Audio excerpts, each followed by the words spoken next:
across the state. I keep wondering why our society is always in need. Why is there no single, well, as a community that can stand alone in self-sufficiency? And I found the answer mind-blogging. Every society in itself, to some extent, sufficient. It only takes a few with resources to share it around with those that are indeed in need. And I must say again, welcome to another interesting edition of Real Talk with Kike. I remain your convener, your executive producer, your scriptwriter, David. My name remains Kike Atanda-Owo. I think it's important for us to hear what on this day initial segment has for us. When I return, I'll give my 2 cents on this. Stay with me. I'll be right back.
All right, many thanks for staying with me. My takeaway from on this day initial segment today, I believe, is about the legacy of the SDP's founding. Well, I say it's relevant as Nigeria continues to grapple with issues of democratic integrity, electoral fairness, and of course, social welfare as well. So the events surrounding this 1993 election remind us of the importance of transparency and accountability in governance, and of course, the aspiration for equality, justice, and people-focused governance that the SDP represented remain essential to modern politics in Nigeria, especially in the face of ongoing democratic challenges. So economic inequality also is something that I believe that today on this day initial segment is trying to remind us of when it comes to the calls for more inclusive leadership. That's my takeaway on this day initial segment. Stay with me. Let's get a message from my sponsors, and when I return, we'll dive straight to the topic at hand. I'll be right back.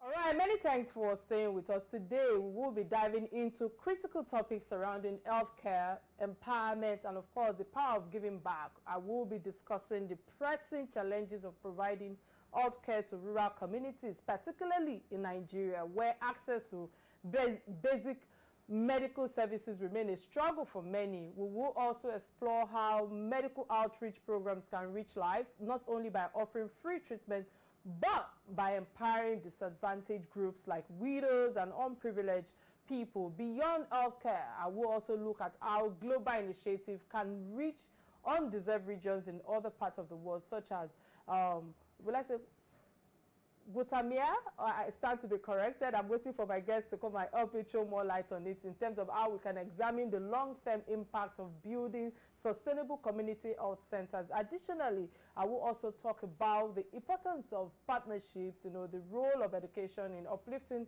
communities and what it takes to keep humanitarian efforts going strong in the face of challenges. To guide us through this inspiring discussion, I will be joined by an acclaimed physician and a humanitarian whose foundation has been at the forefront of those efforts for nearly 2 decades. But before I delve into the topic at hand, I think it's important for us to check the profile of my guest, and when I return, we will be speaking with her. Stay with me, I'll be right back.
right, many thanks for staying with us. Let me use this opportunity to quickly usher in my guest. Welcome to the show, Dr. Isioma Okoba. Did I pronounce the last name properly? Okoba. Okoba. Okay, yes, I tried. Yes, Guys, I tried. Many thanks for being in the studio with us. So I'm just going to go straight to the topic at hand because I'm asking myself, what's the inspiration, behind this foundation? I've gone through most of your work. I did a lot of research, and I'm asking, what inspired you, Dr. Isioma, to say that, what, I am starting this foundation? What is the story, your personal experience, that actually shaped the mission of this foundation? Thank you very much, Kike. I'm very humbled to be here with you and actually have this conversation. And what really inspired me, like you already know, I'm a medical doctor, and I practice in the United States of America. And one of our trips back home to my village, Ibodo in Delta State, I had met some of my relatives, and I decided to just do a mini check on their blood pressure. And a lot of them had high blood pressure, over systolic, that's the top number, over 200, and also the bottom number, diastolic, like over 180. And so these are numbers in the United States of America we call hypertensive emergencies, and we're running them to intensive care. And I looked into the community. There was not a doctor, a medical doctor. There was no functional health center. And this was like 2 decades ago. At that point, I knew I had the calling to make a difference. And I started the Dr. Isioma Okoba Foundation, where would come from the United States of America and bring doctors from America and do medical outreaches, because with that, we provided health care. We made it accessible to the people in the communities. And they were able to come in and get free blood pressure checks, get free blood sugar checks, and also get free medications and also consultation for every other medical condition that they had. So that's where the inspiration came from. And down the roads all these years, we have actually made a lot of impact, because we had seen a lot of patients who, if we hadn't treated or stepped in, would have ended up with stroke or had more serious mortality cases. So that's where the inspiration came from. Many thanks for that work of impact that you've been doing, for running us through what you've done thus far. But let's now focus on the area now, the rural area, the rural healthcare, because your foundation focuses on providing, healthcare to Nigerian in rural communities. Mm-hmm. I like the fact that you mentioned earlier, particularly in Delta State. Why did you choose to focus your own efforts in rural communities in Nigeria? Because as far as I'm concerned, yes, I know that there are quite a number of help that needs to go to that place, but there must be a driving force to rural area, apart from the fact that, okay, you are from Delta State, I believe, yes. So what are the key healthcare challenges that you think, actually drove you to that place that you've observed in Delta State or in rural areas? The rural communities actually have a gap in healthcare services. Okay. So trying to bridge that gap, it's really key. If you go to the rural communities, very likely would you find a functioning health facility that serves the community. So that becomes important, that you want to bridge that gap. Make sure that the people in the community have access to quality health care, because everyone deserves quality health care. It shouldn't be a privilege. It is a right of every human being. And so based on that, we focused on the rural communities, because we know these are the underserved regions of any country that you go to. And I also would like to throw some light that we have actually been to Honduras.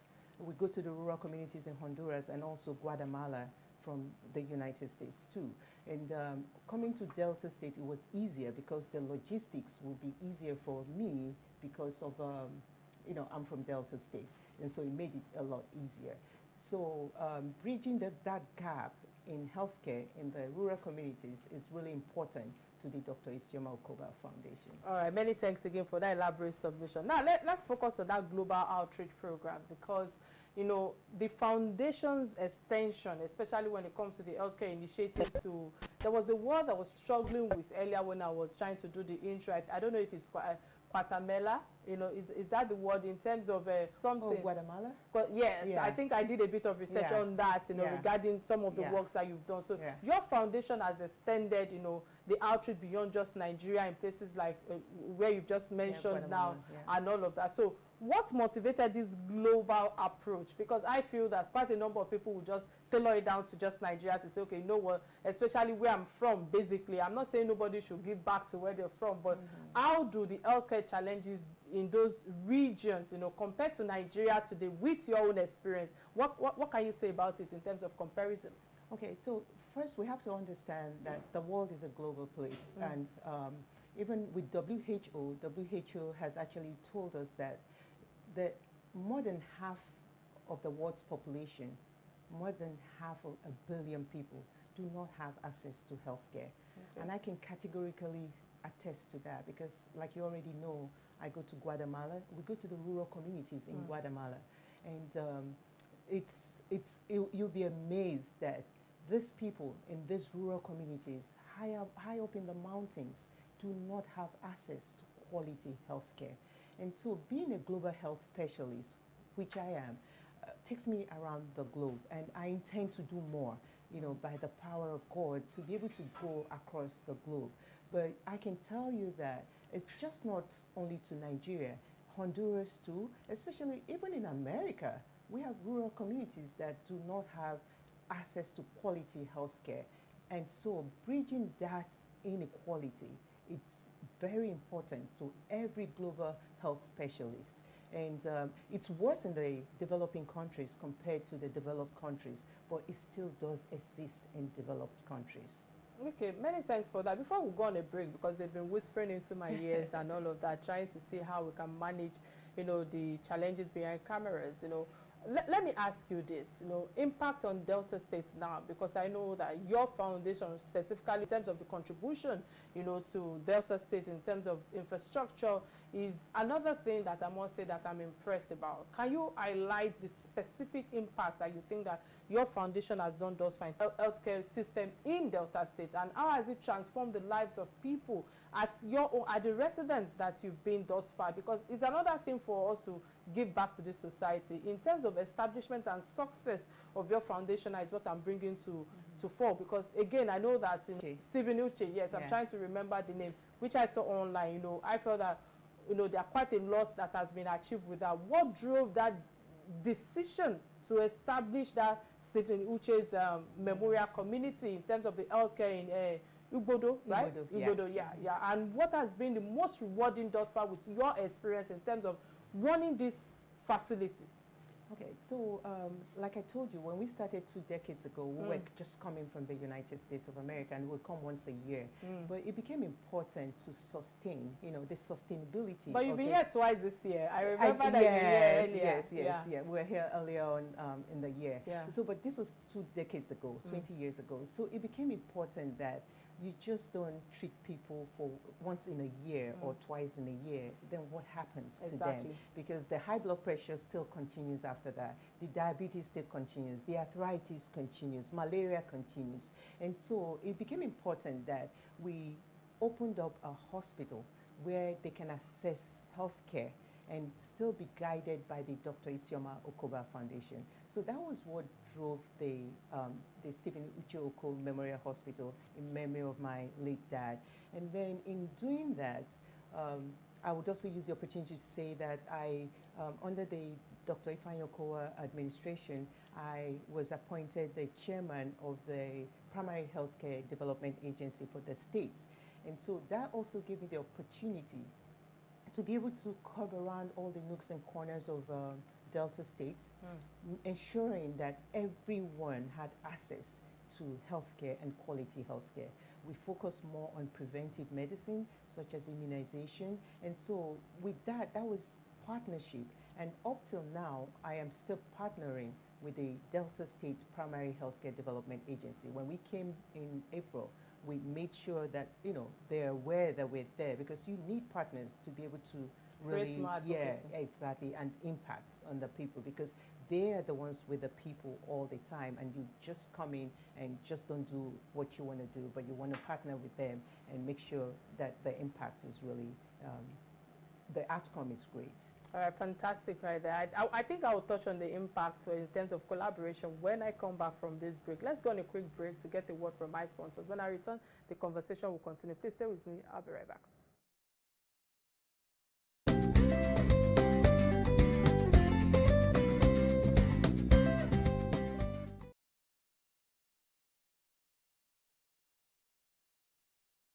All right, glad today you're still right there with us. In case you just joined today's show, today's conversation is about the critical health care, in terms of the challenges faced by underserved communities, especially in rural Nigeria, and how medical outreach programs like those led by Dr. Isioma Okoba Foundation, are making a difference. And we've also touched on the importance of empowering the less privileged and creating sustainable health solution. And as we continue on the second segment of the show, I will be having real talk on the impact of the initiative on education and of course livelihoods as well, and explore the role of international partnership. Here she mentioned collaboration earlier before we went on a break, and of course I will be expanding more on that in terms of the healthcare access. Finally, I'll wrap up with Dr. Isioma regarding our vision for the future of the foundation, and some advice that she might have for those who are listening to us or watching us right now in terms of aspiration on humanitarian work that she has been doing thus far. And I must say, well done with all that you've been doing for impacting the society at large. And of course, I pray that God continues to empower you with all that you lay your hands on. But putting that aside, people will say, well, I've come with religion, and we need God in everything that we do. But let me quickly say this, for those who are watching us right now, remember that with all the challenges that is being saved under communities, especially in rural Nigeria, and our medical outreach programs like this led one by Dr. Isioma, are making a difference. I must emphasize, because we've seen, or we've also heard from her. If you go online and you do a bit of research on this foundation, you will see how she has touched quite a number of people in terms of the importance of empowering the less privileged and creating sustainable health solutions. So as we continue, I think it's important for me to also emphasize how I'm going to delve further on all that I've shared thus far. But quickly, let me ask you, because yes, we've spoken about partnership and all of that, but I just feel that with all that you've been doing, it's important for us to actually touch on. Okay, apologies, I'm supposed to open the phone lines. Remember that you can be part of the conversation by calling the studio number 0811 8888113. It will be showing on your screen right now. And of course, we're streaming live on Facebook, both on Real Talk with Kike and of course on Silverbell platform. So with all that you've shared thus far, I want to touch on the empowering widows and the underprivileged, people in your community in terms of how you have touched their lives thus far. What's your take with how quite a number of people zoom in from diaspora, so to speak, come in, do some of the work, and at the end of the day, they go back and make some claims? These are some of the things that we've heard. I'm not saying that people shouldn't make claims, but how do you see it in terms of how it's conflicting with interests? What do you mean claims? Yeah, claims in the sense that there are quite a number of people that comes there to do a lot of work, and eventually they say, okay, maybe there's a foundation somewhere that they can make the claims back and all of that. With such, I'm not sure if you are privileged to do stuff like that in terms of maybe getting some donation, from international bodies and all of that. Right. For transparency purposes and accountability, how do you go about things like that? Like in the United States, the Dr. Isioma Okoba Foundation is actually registered as, it's called a 501c corporation, and that means it's tax exempt. And so that encourages people in the United States to make donations to the foundation. And we do work in partnership with some big organizations too in the United States. We get donations, and those donations you have to actually declare it to for tax purposes to the IRS. And whatever donations we get, we're very transparent. We have to report back. Yeah, you have to report back to, like, medications that I get for free. I have to report back to them how it was used and the impact it was, it Awesome. made. Yeah. Awesome. So there's a lot of transparency when you work with the bigger international organizations. So yes, the Dr. Isioma Okoba Foundation does partner with bigger organizations in the United States. And those donations, they also claim from the United States government through tax refunds and stuff like that. Interesting, interesting. Many thanks for throwing light on that. So let's move to the recognition and awards, because doing a bit of research on you, you received the 2017 prestigious, Fellow of the American Academy of Family Physicians, right, award. And I was truly impressed, because I feel that there are some awards that comes from with some organization that of course you must be doing something fantastic before an award or recognition can come to you. How did this recognition influence your work and your foundation activities till date? Getting that award was humbling, and it's one of the greatest awards you can get as an American family physician, and that kind of motivated me and inspired me to do more, because with the charity work you do, it's actually counted, and towards you getting awards like that, and also with your academic excellence, and also they put together a lot of things, teaching of medical students and stuff like that.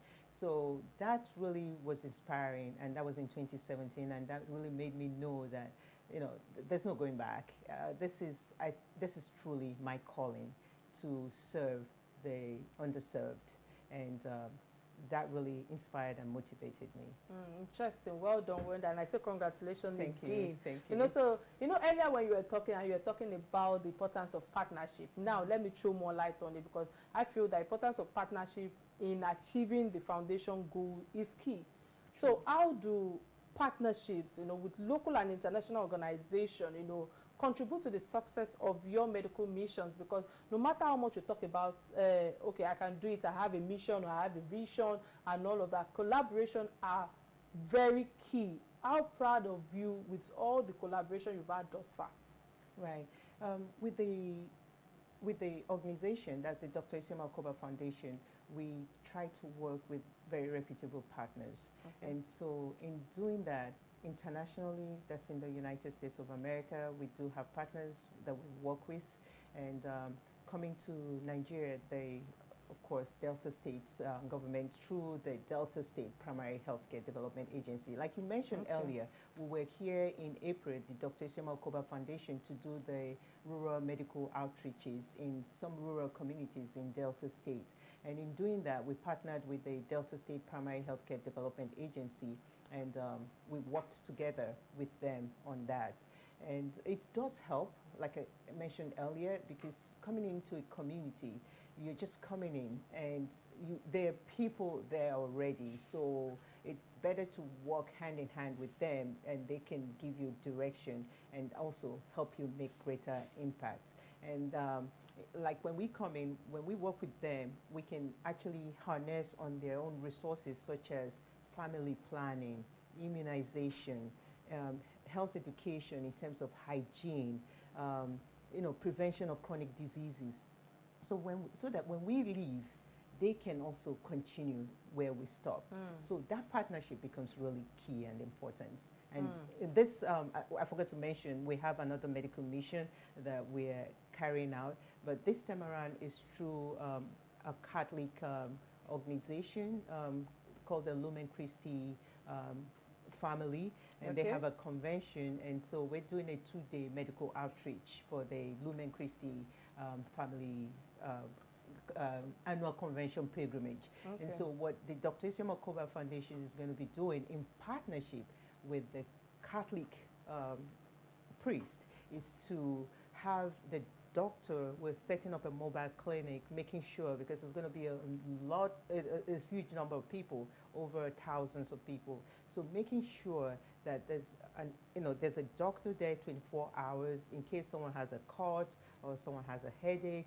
And then during the course of the convention and pilgrimage, there'll be a station, an outreach for people who want to access free medical health care, if they want to get treatments or checked or screen for high blood pressure, diabetes, or they want to get treatment for arthritis, because a lot of our elderly suffer chronic pain, and because in the rural communities they go to the farm a lot. And so in that scenario, we're also going to use the opportunity to educate them, because knowledge is power. And so that's our way of empowering them in the rural community. Letting them know that they can access healthcare, they can trust the providers. We come in with compassionate care, and then, a lot of myths are debunked at that stage. And then they know to not just go to the traditional healers, they can actually go to the nearest primary healthcare center to them and see a nurse or see the doctor or whoever it's there. But we're going to have doctors, and then we're giving out free reading glasses, because when you go to those rural communities, a lot of them cannot even read their Bibles. And then most of them are coming to a Catholic Christian convention. So they're going to get eye consultants screening them for eye diseases, and giving out free reading glasses, over 5,000 reading glasses that we have. And so we're going to be doing all of that so they can read their Bibles, and then also be able to live a healthier life. And then knowing that when you treat them and make them healthy, they become empowered economically, and it also helps the community increase their economic power. So it's really important, because we all know health is wealth. If you have health, you have wealth. You cannot say you have money and you do not have health. So health is wealth, and that's what we go ahead preaching to them. Awesome. You're doing so much right now. I wanted to interrupt you, but I felt like, let me not interrupt that thought process, and because you're sharing all the things that you're doing. But while you were talking, and you were talking about, reading their Bibles, I'm like, what about going to school and reading their books? Okay. Or is it targeted at just a particular age? No. Because, in this country, everybody is religious. I don't know. I'm trying to contain my thought process now. So I'm thinking it's because in Delta State, everybody is running after religion and the likes and all that. It shouldn't be the only Bible that they should be reading. No. It should target the younger ones. The reason let them can be reading their books. That's so that tomorrow they can become another Dr. Isioma. Very true. Very true. And then we actually assess everybody. The reason I used the Bible was, one, it's a Catholic convention pilgrimage, and then also the Bible, the letters are really tiny, and so they need to, that's why I use the Bible. All right. As opposed to the handwritten ones. All right, many thanks, and Okay. I must say, well done with all that you've been doing thus far. So let me bring to fore now the long-term vision, because you've shared so much, quite a number of things that you've brought to fore, and keeping us to date with all that you've done thus far in terms of impact. But the future goal and aspiration for your foundation is one of the things I believe that I must throw more light on, because as we wrap up this second segment, now I'm asking, what is the long-term vision for Dr. Isioma Okoba's foundation? How do you see the foundation evolving, maybe in the next decade? Because you've run us through many years, how you started, the vision, the mission, what led to it. How do you see the next decade in front of you? Yeah.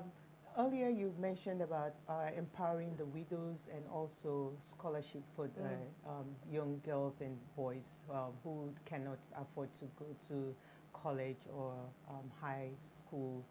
So the vision, it's basically Dr. Isioma Okoba Foundation really wants to serve the less privileged, help them out through healthcare, and also empower women, especially our widows, and even women that still have husbands but cannot, just give them financial empowerment. Okay. Because when you empower a woman, you have empowered a whole village, a whole country. And so we look at that. We actually, every year, we have a quota of number of women that we can empower. We have the widows that are on the salary monthly, because most of them... Interesting. Yes, we do. And so we do have widows that are on monthly salary, but we also have women that we pick out and empower them through whatever business or enterprise that they want to go into. And then we have young kids who are in the secondary school level, and like we have the children in the villages. Sometimes because the public schools are really not giving the education that you want, and then they have private schools like the Lumen Christi Catholic School. it's really good. It's pretty much free, but you pay for the feeding. So we put them in schools like that, and then encourage them to, start studying and getting ready for university. And then we also have the ones in the university, Delta State University, and then sponsoring them through. And so emphasizing to them that it's not a free ride, that they have to keep their grades up. And so, because if they don't, then they get kicked out of the scholarship program. So doing all of that, I want to see Dr. Isioma Okoba Foundation be able to do more. At this time, we're not at the level where, to be able to really impact more lives through the other avenues and channels that we're using, such as the scholarship funds, and then the empowering of the women, and then the widows. So the way I see it is that we're going to also harness technology into this, because the world is all it's a global village now through technology. Yeah, so we're looking at increasing the partnership, looking at more grants, writing for grants, to be able to get grants, to be able to sponsor these programs. Okay, so many thanks for that, boss. So let me ask you, this might be my last question to you. What advice would you give to all the young professionals, aspiring in terms of humanitarian work that you are doing, who wants to give back and make a lasting impact in terms of, underserved communities, like what you have done thus far? What's your advice for them?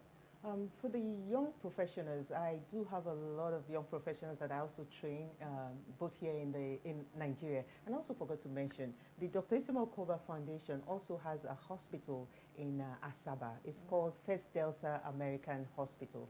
It is pretty much subsidized. It is not completely free, because we do have consultants, we do have state-of-the-art, but it is very, very much subsidized. But the Stephen Ucheoko Memorial Hospital in Ibudo, it's completely non-profit. And so we do have young doctors that come through us. And I believe that you lead by example. So a lot of these young doctors see what you do. And, I can tell you, so many of them come back and tell me that I have impacted their lives through the work that I do. So to my young doctors, I say, medicine is, I think we're all doctors, and we come as, people. We're very important to the community, because trust me, the people believe you, they trust you. So whatever you say, do not breach that trust that you have between the people, the community, and yourself. So do as much as you can. I know the economy is not where we want to see it now, but in any little way that you can help. It doesn't even have to be through resources of giving money, but being compassionate to your patients, going out of your way to do more for the patients. I have seen a lot of my young doctors do more for patients. Like in the First Delta American Hospital, I see the young doctors who would go out of their way. They don't have to give money, but they will go out of their way and do more for the patient and make sure that patient gets well. That's where it starts from, that compassion, empathy. Once you develop it at this early age, then when the money starts to come in, nobody's going to tell you that I need to give back to the community. Awesome. Many thanks, many thanks. I think to wrap up, your thought process is about kindness and integrity with whatever thing you do. And I want to say God will continue to guide your path and give you the very best in terms of how to continue this vision of yours. But thank you so much for all that you shared thus far. Before I let you go, there's the last segment of the show, which we call Trending Stories. These are stories that bind us as Nigerians, as Africans. And this is where I have an opinion as a host, where I can exercise all my fundamental human rights in terms of freedom of speech. And the first trending story that caught my attention is that of the 4th year memorial ENDSARS movement. And we remember the 4th anniversary of the ENDSARS protest. It's a movement in 2020 that awakened Nigeria to the harsh realities of police brutality, government failures or governmental failure to protect its citizens. And the youth took it to the street, demanding for justice, for accountability, and an end to years of police harassment and extortion and violence, name it. The government was under pressure, dissolved the notorious special anti-robbery squad, that's SARS, you know, promising sweeping reforms. However, 4 years later, you know, the question remains, have we seen real change? The killing of Bolanle Rahim that happened in 2022, to be precise, I think in December 2022, Bolanle Rahim, a pregnant lawyer, was shot and killed by a police officer in Aja, Lagos, Nigeria, while returning from church with our family. And the death of, I think, Gafaru, you know, in 2022, just weeks before Bolanle's own, you know, Bolanle Rahim's death, another man, you know, was shot dead by the police in Aja again, while trying to purchase fuel during the fuel scarcity crisis. And the killing of a Lagos fashion designer, Kamsi Chukwuemeka, you know, in 2023, in March 2023 to be precise, a 23-year-old Kamsi was shot and killed by a police officer in Surulere, to be precise, in Lagos, Nigeria. So the shooting of another unarmed man in Rivers State in 2023 also took place in, I think, in August 2023. A young man was shot by police officers in Port Harcourt during a confrontation over unlawful vehicle search. So while there has been reduction, you know, Dr. Isema, with what has been happening in our country in terms of police brutality, it's hardly, you know, the drastic overall that Nigeria have hoped for thus far. The actions right now is also what I want to bring to fall in terms of security forces, should slightly moderated, because still we've mirrored the old system that thrives on intimidation in terms of impunity and lack of accountability under President Tinubu's administration, after the Buhari's administration's failures to implement substantial reforms. So the hope for a safer Nigeria still feels distant. I keep it real on this platform. I just feel that we hear promises of police reforms, new policies, yet the Nigerian police forces remain largely unreformed. As of today, before coming into the studio, former Olusegun Obasanjo that says that, you know, policies are buried at the burial ground. You know, we have a lot of policies that have been buried at the burial ground. And investigation into police misconduct, you know, move at a snail pace is also another thing that I feel that, with few consequences for those found guilty. Recent developments are still include the establishment of judicial panels of inquiring across states, but the recommendation now from, you know, these panels includes, you know, compensation for victims and persecution of officers involved, you know, have largely, you know, ignored, have been ignored rather. So furthermore, I just want to say that many youths today who participated in the protest still face persecution, while the families of those who lost their lives in the movement have yet received justice. So I'm asking, the security situation in Nigeria remains there. Has it changed? With instance of police extortion and unlawful detention still a commonplace in our country, Nigeria. So I just feel that the restructuring of the police force has called for, that was called for during ENDSARS, now has not been thoroughly implemented. No matter how much we want to, tiptoe around the truth, the government's failure to prioritize citizens in terms of their safety, you know, human rights is disheartening, especially as insecurity grows in other forms, you know, across the country. So as we remember this, the lives lost at Lekki toll gate, beyond just us talking about, okay, the 4th anniversary, let's also remind ourselves that the fight for justice, accountability, and meaningful reforms is far from over. The Nigerian government owes it to the people, especially the youth, to address the systematic issues with agencies. The demand of ENDSARS were not just about ending police brutality. They were about creating a fairer, more just Nigeria. 4 years on, we must continue to push for the change we deserve in this country. Quickly, let me come to you. I'm very sure you must have heard about this. You know, you must have seen family members, one or two, who were, also trying to just, be there at the toll gate. What's your take thus far with the 4th year remembrance of ENDSARS? With the ENDSARS, we were back in the United States when all that happened, but we did, follow the story. And it was, it's very, my heart goes out to the families that lost loved ones. And right now, we still say, pass on our condolences to those families, remembering those that lost that were affected 4 years ago.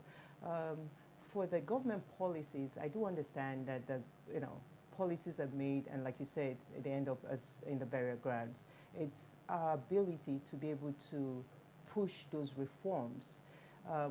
My experience working with the government is that there's a lot of bottleneck, bureaucracy, and so even if you bring out the policies, you have to be able to be able to drive and implement those policies so they actually work. So if the federal government says that they have policies to end police brutality, I think what we need to ensure that the federal government does is make sure that those policies actually come to bear, and we end all the police brutality, the harassment, and if we can do that, I think Nigeria would be a better place for all of us. Many thanks for lending your voice on the first trending story. The second trending story that caught my attention is that of Pastor Kumuyi that slams pastors to stop sucking members dry in the name of, So you see, this one I was actually excited about. I said, no, this topic must come to trending. I must lend my voice on this matter because Pastor Kumuyi's recent call for pastors stop sucking members dry in the name of sowing seeds in a crucial critique of an alarming trend in many religious circles today. So his words echo a deeper issues where religious institutions exploit the faith of their followers, using sowing seeds as a means for profits rather than spiritual growth. This practice, foster dependence on miracles, over hard work, personal responsibility, leading many to believe that financial contribution can substitute for real effort in improving their lives. So such beliefs can be deeply harmful, if you ask me, perpetuating poverty while enriching religious leaders. Yes, I'm saying so because in developed nations, the philosophy is not even the same. The philosophy of charity and community service, differs greatly. Look at all the good work that you've been doing. You are not going to I'm not saying religion is not important, don't get me wrong, but because it's been backed with education, you know what to do in terms of impact. Nobody's coming to tell you that, Dr. Isoma, you have to give this before you can do this and all of that. But over here, people have been brainwashed. So why churches do encourage giving? It's often tied to practical community in terms of building initiatives like supporting the poor, like my guests today have been doing thus far, in terms of funding healthcare or promoting education, actions that uplift society. So the focus is on empowering individuals to make tangible difference. Again, like Dr. Isoma has been doing, in terms of our work, in terms of innovation over the reliance on not just miracle alone. So this mindset combined with ethical religious leadership, contributes to more, will I say prosperous? I'm trying to process my, tailor my thought process so people don't come after me after this show. I just feel that we need to be forward-thinking society. We need to be forward-thinking individuals. Religious leaders who exploit their followers for personal gains are no different from political figures, if you ask me, in terms of abuse of power to enrich themselves. They both exploit the vulnerables, keeping them in a circle of dependence. To truly emancipate, the mindset of churchgoers, religious leaders, they must actually promote responsibility and hard work and ethics now, because I feel that quite a number of people right now, lack in ethics, So the church should be a beacon of hope, if you ask me, an empowerment, not a tool for profits. True faith must be about transformation of our mind, of our character, our community, not merely about financial operations in exchange for miracles. It's time for us to have a shift in our mentality in Nigeria, especially in this country, Nigeria, where spirituality is aligned with societal development and effort is seen as a key to both personal and collective growth. So I can go on and on with this second trend, but I don't want a situation where after my show people will be calling me for different color. Why did you say this? Why did you say this? But the truth is, our leaders today, most of them are living beyond their means, and they are telling you that they are fighting corruption. This is what Pastor Kumuyi is trying to address. Madam, in 1 minute, what's your take on this story? So for me, the sowing of tithes, I must let you know my faith. I'm Catholic, and we don't. The tithes is not one of what the Catholic Church promotes. So a Catholic Church does promote a lot of charity work, and that's also has helped build my charity over the years. I can tell you my very first medical outreach was actually done with my Catholic church in the United States of America. And that's where most of my inspiration also came from. Okay. So I don't believe in the other ways the other churches handle their charity giving.